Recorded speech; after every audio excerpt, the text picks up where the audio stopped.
Hello to all of you. It's me, Miss Jackie, and I'd like to share this story with you today. It's The Donkey That No One Could Ride, and it was written by Anthony DeStefano, that's the author, and the illustrator is Richard Cowdery. All right, let's keep going. The Donkey That No One Could Ride. There once was a donkey, young, weak, and small. So weak he could carry nothing at all. Even when children sat on his hide, that's his skin, a hide is skin, he'd wobble and tumble and fall on his side. No matter how much he tried or he cried, this was a donkey that no one could ride. I see something here. That tells me how he's feeling. He's not happy, is he? He's a sad donkey. He couldn't haul stones. He could not dig ditches or carry rich men with their big bags of riches. What do we see here on the ground? Is it gold? He could not pull carts with huge bales of hay. Just lifting a feather would make his legs sway. No, this donkey was useless, no good at all. Too puny, too shaky, too scrawny, too small. Oh, poor donkey. Now that's the donkey's owner.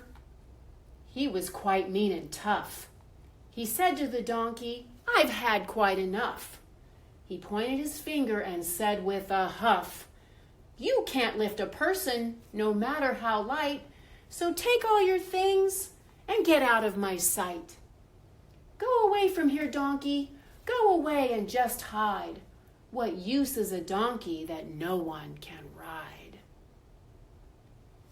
How does he look like he's feeling right now? Not happy.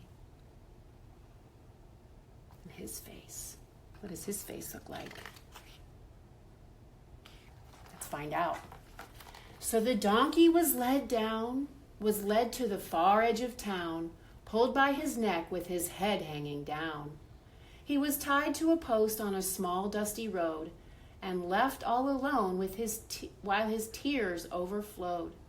Left all alone and wondering why he was born to be weak and born to be shy and born to be frightened and born to cry.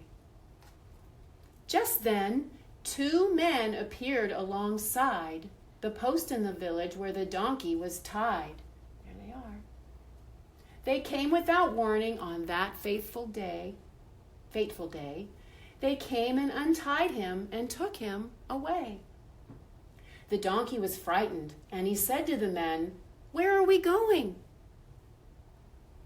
And then said it again, "Where are we going? And what about me? Please leave me alone and just let me be." I hear some rhyming words there. Me and be. I wonder where they're going. Let's see. "Keep quiet," the men said. "We mean you no harm. Just follow us quickly, no cause for alarm." They walked on for miles and miles until they got to a town at the foot of a hill. At the foot of the hill stood a man, tall and thin. I wonder who that could be. Wearing a cloak and a beard on his chin. He had eyes that seemed sad and longish dark hair, and a voice soft and gentle that floated on air. He said to the donkey, "It's time that you knew about the great thing that you're destined to do. You'll carry me into the city, we two. Into the city, I'll ride atop you." How does he look? Does the donkey look surprised to you? I don't know if he believes what this man is telling him. Let's see if he believes him. "What's that you say?" cried the donkey with dread. "There's simply no way. You've been misled. I'm just a small weakling. You must go ahead and look for another to take you instead. You see, I'm just hopeless. Ever since I was born, I've been subject to insults and teasing and scorn." Oh, get the fingers pointed at him. How sad. "My back is somewhat crooked. My legs are not strong. I'm just a big failure who does everything wrong." "Won't you believe me?" the sad donkey cried. "Just leave me alone and cast me aside. I'm just a poor donkey that no one can ride."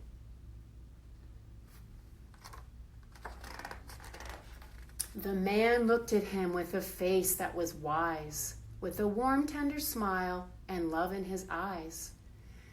And then, in a calm and mysterious way, he opened his mouth and started to say, "My help is enough. It's all that you need. It's all you require in life to succeed.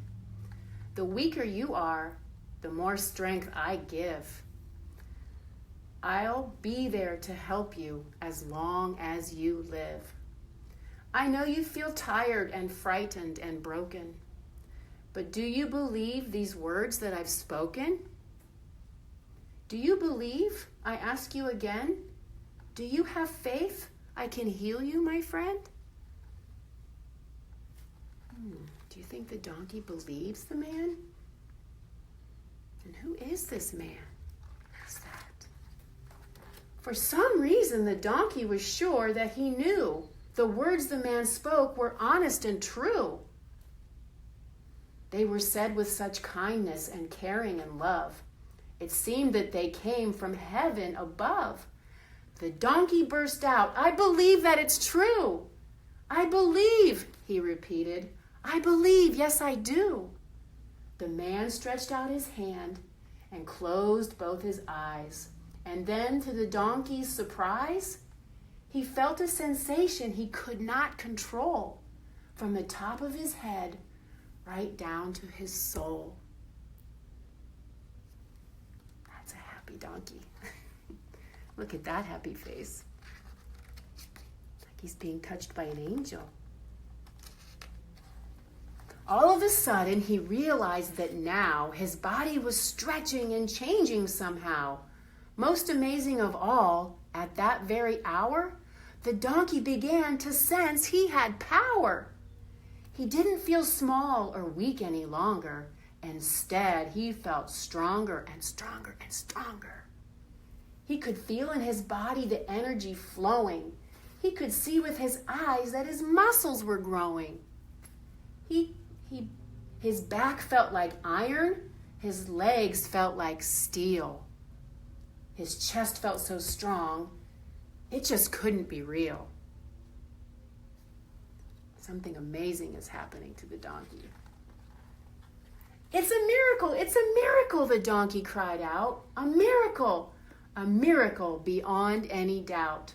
In order to show all the thanks that he felt, the donkey bowed down his head and knelt in front of the man who had made him so strong, with a beard on his chin and hair that was long. The man looked upon him and with sorrowful eyes, then sat on his back and told him to rise. "We're bound for that city that's west of the hill. I have a great mission I need to fulfill." Who is this man? Do you know who this man is? The donkey got up. His tears had all dried. With big bulging muscles, he started to stride. No longer a donkey that no one could ride. Now he had courage and power and pride. He started to stride. He started to run. He couldn't believe he was having such fun. With a dippity-dop and a clippity-clop, he kept right on going with no need to stop. But as they drew near to the gate of the town, the donkey could hear a very strange sound. I wonder what he could hear. The curious noise made him perk up his ears. What could it be? It sounded like cheers. What do you think it was? What did he hear? Soon crowds of people came into sight, shouting and waving their arms with delight. They were cheering the man and giving him praise, yelling hosannas and crying hoorays. It was amazing to see the love they expressed. They called him a prophet and said he was blessed.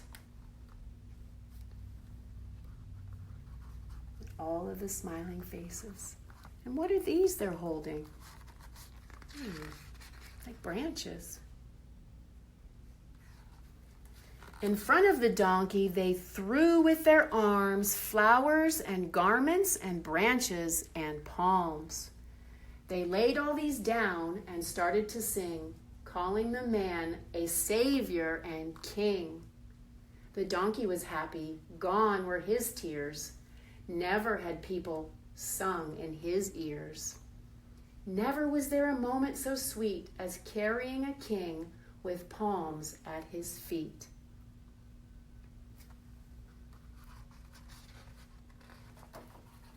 And all his life after, the donkey rejoiced that the king had made such a wonderful choice.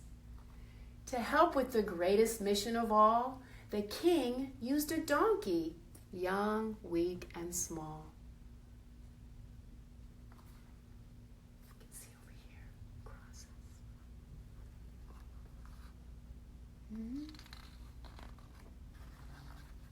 So every year at Easter time, renew your hopes again. Remember how a little faith can give you strength. And then gather all your friends around and tell the tale of when a tiny donkey carried God into Jerusalem. Thanks for listening. Hope to see you soon.